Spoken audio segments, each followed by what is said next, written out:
दुबे जी ने अच्छी बातें कही। मुझे एक स्मरण आ गया उनके अध्यक्ष जी का, एक अभी हाल का ही वक्त एक उत्तर एक प्रेस कॉन्फ्रेंस में। अब मेरा भी दिमाग बड़ा विचित्र है, ठाकुर जी ने इसमें ऐसा चिप लगा दिया कि मतलब ऐसी चीज मेरे से टकरा जरूर जाती है जो वक्त पर काम आए। अखिलेश जी से एक पत्रकार ने पूछा, आपकी पार्टी ऑफिस में प्रेस कॉन्फ्रेंस जो वो करते हैं अक्सर 1 बजे, उसी में उन्होंने कहा, भाई अखिलेश जी बताइए, ये ऐसा सब आप बता रहे हो, ये गलत वो गलत, आप पार्टी रोज आरोप लगाती है, आप सड़क पर क्यों नहीं उतर रहे हैं? उतरिए लाखों लोगों को लेकर सड़क पर। बोले क्या नाम है तुम्हारा? बताया जी रामलाल। अच्छा, भाजपा वालों ने भेजा तुमको? बोला नहीं साहब, हम तो आपसे कह रहे हैं आपको उतरना चाहिए, पार्टी को आगे बढ़ाना चाहिए। बोले सुन लो, ये उन्हीं का वर्बेटम बता रहा हूं, अखिलेश जी का कहा, मेरा नहीं। बोले सुन लो भाई सुन लो, ये भाजपा ने हमारे पास आदमी प्लांट किया है, ये चाहते हैं हम सड़क पर फंसे रहें और भाजपा इधर खेल कर ले जाए सब है, उस चुनाव में सब गड़बड़ SIR गलत करा दे और मतदाता सूची। बोले और ये हमको सड़क पर उतारना चाहते हैं। बोलो सत्यनारायण स्वामी की जय। हो गई कथा समाप्त। महाराज हमने देखी है जन्नत की हकीकत मालिक, छोड़ो कहां चक्कर पड़े हो।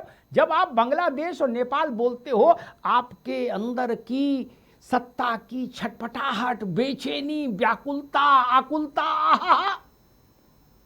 आपके मुंह से टपकने लगती है, मुखमंडल से। केजरीवाल जी को अभी इतने तो मतलब लंबा समय भी नहीं हुआ सरकार से गए हुए, क्यों बेचैन है? थोड़ा धैर्य धरो यार, हमेशा सरकार में रहने के लिए पैदा हुए हो क्या? और जिनका सत्ता में न रहने पर मानसिक संतुलन गड़बड़ा जाता है, वो सत्ता में आ भी नहीं पाते, ये भी जान लो। अनंत अमित जी, पेपर लीक का जो भी परिस्थिति है, भारतीय जनता पार्टी उसमें एक नजीर स्थापित कर पाएगी तो जनता के आक्रोश से बचेगी, और नहीं कर पाएगी तो जनता के आक्रोश को झेलेगी। ठीक, केवल वाणी विलास से बात नहीं बनेगी। कल भी मैंने कहा था, आज फिर दोहरा दूं, चूंकि अब आपसे मुखातिब हूं। अब राम गुप्ता से ये बात कहने का कोई अर्थ नहीं ना, सरकार में आप हैं इसलिए। कल भी मैंने कहा था, ये राष्ट्रद्रोह है, राष्ट्रद्रोह। कोई देश का झंडा जलाए और कोई पेपर आउट कराए, मेरे लिए पेपर आउट कराने वाला ज्यादा बड़ा अपराधी है, क्योंकि उसने लाखों लोगों के सपनों के साथ विश्वासघात किया है। नजीर हुई स्थापित तो आप बरी होंगे, नहीं हुई तो जनता की अदालत आपको भी चालान काट के हाथ पकड़ा देगी। जन कितनों के चालान कट गए, बहुत सारे लोग आए गए सत्ता के मोहल्ले में, और सबको यही भ्रम था कि हमसे बड़ा कोई नहीं, और जनता ने सबकी TC काट दी। विवेक नारायण जी से पूछो, उनके दुख को समझो। 45 साल अखंड शासन किया। सुबह सो के उठते थी इंदिरा जी तो किसी भी राज्य मन थोड़ा भारी होता था तो किसी राज्य का मुख्यमंत्री हटा देती थी। बोले आज तबीयत ठीक नहीं लग रही, बोल PC सेठी को हटा दो, वो जलवा। और कहां अब ये स्थिति। लेकिन मुझे लग रहा है एक और बड़ी चिंता आप सबकी है, आप सरकार में, इसलिए आपकी चिंता ज्यादा होनी चाहिए। आपके राजनीतिक प्रतिस्पर्धी बार बार इस बात की कोशिश कर रहे हैं कि किसी तरह से भारत की जेनजी का एक सरल भाषा में अर्थ मैं बता दूं, मैं तो उतना ज़्यादा टेक्नोलॉजी और सब समझता भी नहीं हूँ, नई पीढ़ी की भाषा, लेकिन जितना मैं समझ, जेनजी का मतलब वो लोग जो इंटरनेट जब दुनिया में आ गया तब वो दुनिया में आए, मैं ऐसा समझता हूँ। वही है ना, इंटरनेट के साथ ही जो लोग पैदा हुए, और जो इंटरनेट से पहले पैदा हुए नॉन जेनजी हैं। ठीक, और हम लोग उसमें हैं जो पोस्ट कार्ड के समय में आए और अंतर्देशी के। अब मुझे लगता है देश के सामने एक चिंता यह भी है कि देश के बड़े नेता, बड़ी पार्टियों के बड़े नेता बार बार इस जेनजी को उकसा रहे हैं, भड़का रहे हैं कि आप सड़क पर उतर के बांग्लादेश जैसा सीन क्रिएट कर दो भारत में, और उसके बाद हम प्रधानमंत्री बन जाए या हम मुख्यमंत्री बन जाए बिना चुनाव लड़े। भाई बांग्लादेश में वो बुजुर्ग जो थे वो साल भर तो मौज काट ही लिए, चुनाव तो उसके बाद ही हुआ। यूनुस तो मान लीजिए राहुल जी ये भी सोचे कि हम फुल फ्लेजेड ना सही यूनिसी हो जाए, साल भर ही प्रधानमंत्री रह ले। एक ये भी संकट है अनंत अमित, ये संकट भारत की सुरक्षा से जुड़ा है। हमने श्रीलंका में देखा, हमने बांग्लादेश में देखा, हमने नेपाल में देखा। सत्ता अराजकता से नहीं बदलनी चाहिए, सत्ता सिर्फ और सिर्फ वोट से बदलनी चाहिए। अनंत अमित जी भैया जी, सब सर्वप्रथम तो वंदे मातरम, भारत माता की जय, जय श्री राम। भैया जी, इस देश में 6 राष्ट्रीय दल हैं। 6 राष्ट्रीय दल में एक सबसे बूढ़ा दल है जिसका नाम है कांग्रेस पार्टी, और सबसे झूठा दल है जिसका नाम है आप, जिसका पाप का घड़ा दिल्ली में फूटा, अब पंजाब में फूटने वाला है। आपने देखा होगा कि इससे पहले इस देश के एक्सीडेंटल एलओपी, राजवंशी परंपरा के संवाहक श्रीमंत श्री राहुल गांधी जी ने जिस तरीके से जैन जी को भड़काने का काम किया, उसके बाद जिस तरीके से वर्तमान में आपके पाप के घड़ा भरने वाले श्री अरविंद केजरीवाल जी का जो आज बयान आया है, ये इनकी मानसिक हताशा और हार की जो परंपरा लगातार बढ़ती चली जा रही है, उसकी हताशा ये बताती है इस तरह का बयान। हम इस तरह की बयान लोकतंत्र में, आपने बार बार कहा, लोकतंत्र में इस तरह के बयान की कोई भी जगह नहीं है। जो भी चीजें हुई है हम उसकी भर्त्सना करते हैं, और भारत सरकार लगातार उस पर निगरानी रखी हुई है, और कोई भी बख्शा नहीं जाएगा। उन जिन छात्रों ने जितने मेहनत के बाद करते रहे और बार बार परीक्षाएं लीक होती रहे, ये भैया विवेक नारायण जी उनकी बात आ जाए पूरी, वो तो किसी के में नहीं बोले, उनकी बात पर चलो। हाँ जी, तो जिस तरीके से जो भी घटनाएं घटी हम उसकी भर्त्सना करते हैं, और भारत सरकार इस पे बहुत कठोर से कठोर कदम उठाएगी। मैं आपके माध्यम से मैं आपको विश्वास दिलाना चाहता हूं। लेकिन भैया जी ये भी बताना चाहता हूं, प्रवक्ता के मित्र ने एक बात कही, हम उसी बात पे आना चाहते थे। आज जिस तरीके से धर्मेंद्र प्रधान जी चूंकि एक ओबीसी परिवार से आते हैं, भैया जी बुरा मत मानिएगा, और जिस तरीके से ओबीसी परिवार के आने के बाद इस देश में 2 बड़ी इस तरह के दल है जो सामाजिक न्याय की बात करने वाली, राष्ट्रीय जनता दल और समाजवादी पार्टी, और अब ये तीसरा आ गए हैं आपका पाप, जो कि जिस तरीके से दारू से झाड़ू से दारू तक, पाठशाला से मधुशाला तक, और अन्ना से लालू तक जाने का काम ये अरविंद केजरीवाल जी ने किया, और आज जैन जी को भड़काने का बात कर रहे हैं। हम ये भी जांच में ये भी हम सरकार से मांग करते हैं, सरकार के एक जिम्मेदार कार्यकर्ता भाजपा का होने के नाते, कि इस पूरे षड्यंत्र में हमें यह लगता है कि आरजेडी और सपा के कार्यकर्ता इन्वॉल्व है, और किसी एक जाति के लोगों को बदनाम करने की जो साजिश रची जा रही है उसका भी पर्दाफाश होना चाहिए, पहली बात। और जिस तरीके से लगातार जो जैन जी को लेकर जो बातें कही जा रही है, ये पाकिस्तान नहीं है, ये श्रीलंका नहीं है, ये बांग्लादेश नहीं है, ये 14 के बाद का नया भारत है। ऐसी मानसिकता रखने वाले नेताओं को मैं चेतावनी और सुझाव भी देना चाहता हूं कि साहब आप अपनी उसमें हिमायत में रहिए।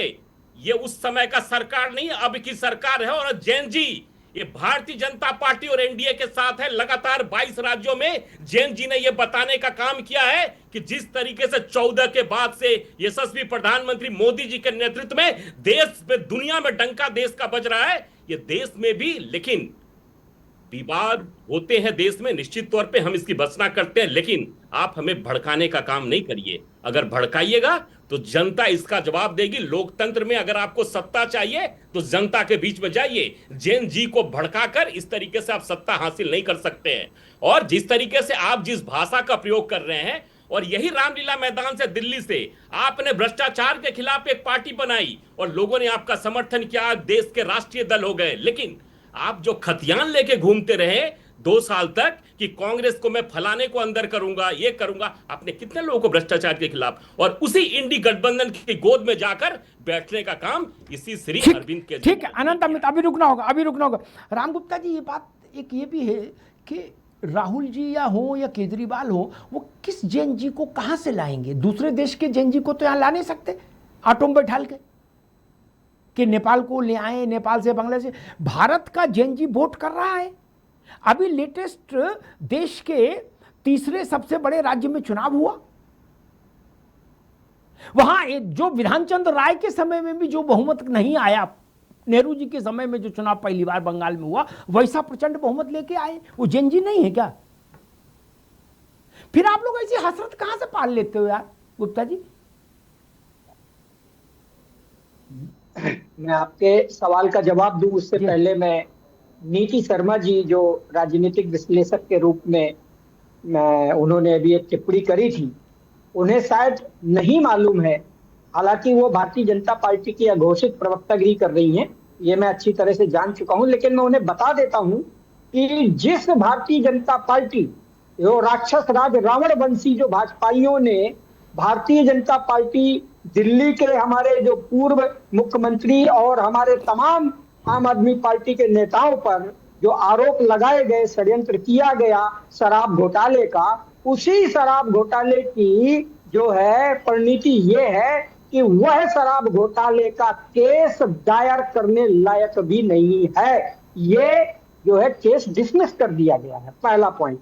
दूसरा, मैं इन भारतीय जनता पार्टी उर्फ राक्षस राज रावण वंशियों को बता देता हूं, याद दिलाता हूं, 2024 में जब जो है पर्चा लीक हुआ था, पेपर लीक हुआ था, तो एक अधिकारी का नाम आया था, उस अधिकारी पर जांच बैठाई गई, 10-15 दिन उस पर जो है कार्रवाई हुई। इसके बाद छत्तीसगढ़ राज्य सरकार का प्रधान सचिव बना करके भेज दिया गया। क्या ये जांच करने का तरीका है इन राक्षस राज रावण वंशी और भारतीय जनता पार्टी का? इस बार भी आप अभी पूछ रहे थे ना अमिताभ जी कि केजरीवाल जी किन जेनजी की बात कर रहे हैं, मैं बताता हूं। 12 सालों में 93 पेपर लीक हुए, उसके जो भुक्तभोगी 6 करोड़ जेनजी है, उन 6 करोड़ जेनजियों को आह्वान किया है। वो 6 करोड़ जेनजी जिन पर अन्याय और अत्याचार लगातार इन राक्षस राज रावण वंशी भारतीय जनता पार्टी वालों ने किया है, उनका कैरियर समाप्त किया, उन पर अत्याचार किया, उन पर गुप्ता जी बिल्कुल ठीक है, ठीक मैं समझ गया गुप्ता जी, ये बिल्कुल समझ गया मैं। नीति शर्मा उसका उत्तर देंगी जो आपने कहा, लेकिन गुप्ता जी मेरा निवेदन ये था, आप धैर्य धारण करो, उत्तेजित ना हो। मैंने सिर्फ ये कहा कि 6 करोड़ आपने एक संख्या दी, अच्छी बात है, स्वीकार है। मैं तो बहुत फ्लेक्सिबल मॉडरेटर हूँ, मेरा अंगूठा पीछे तक मुड़ता है, नीति ज्योतिष भी जानती हैं। तो मैं सिर्फ ये कह रहा हूँ 6 करोड़ में 1,00,000, 2,00,000, 4,00,000, 10,00,000 जेनजी तो बंगाल में भी होगा। वो कांग्रेस को वोट नहीं दिया, ममता जी को नहीं दिया। मैं तो ये पूछ रहा था मासूम सवाल, आप बहुत दूर चले गए। और सुन, अरे रुक जाओ भैया, रुको महाराज। और एक और इससे भी बड़ी बात कह दूं, लकीर खींचो तो पूरी खींचो दुबे जी, नहीं छोटी लकीर ना खींचो। एक और बात कह दूं, 2000 गुप्ता जी ने कहा 2014 से, गुप्ता जी ने क्या कहा, अरविंद केजरीवाल ने आंकड़ा दिया कि 90, 95, 97 पेपर आउट हो गए।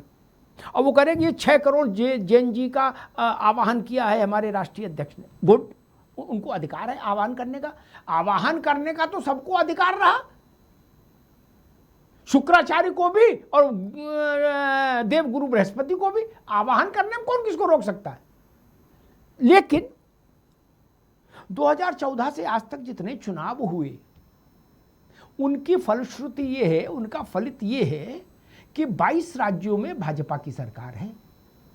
गुप्ता जी, यही जंजीर को लोग वोट डाल रहे हैं, नहीं डाल रहे, इसमें बूढ़े ही डाल रहे वोट।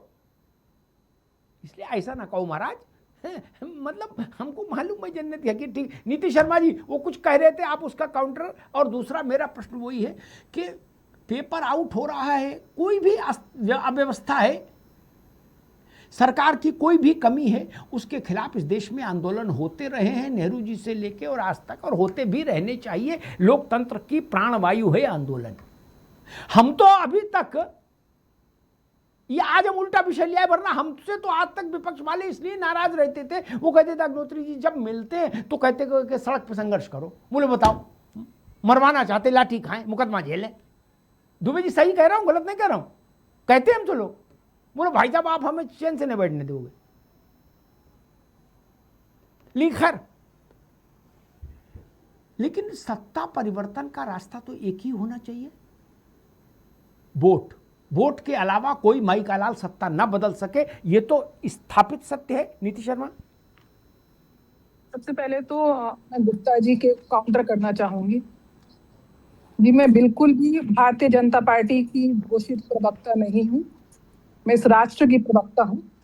इसलिए मेरे अपने उद्बोधन में सबसे पहले ये कहा कि पेपर लीक में जो भी अपराधी हैं वो भारत के भविष्य के आतंकवादी हैं और उनके लिए सजाए मौत निर्धारित हो।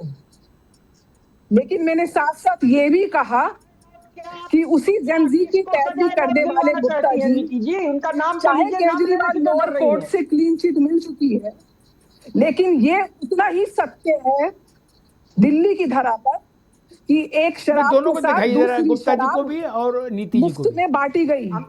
ये नीति उतना शर्मा ही जी, बड़ा सत्य है नीति कि शर्मा जी, दिल्ली की गली नीति गली शर्मा में जी, उनका शराब नाम के तो ठेके लीजिए, खोले गए।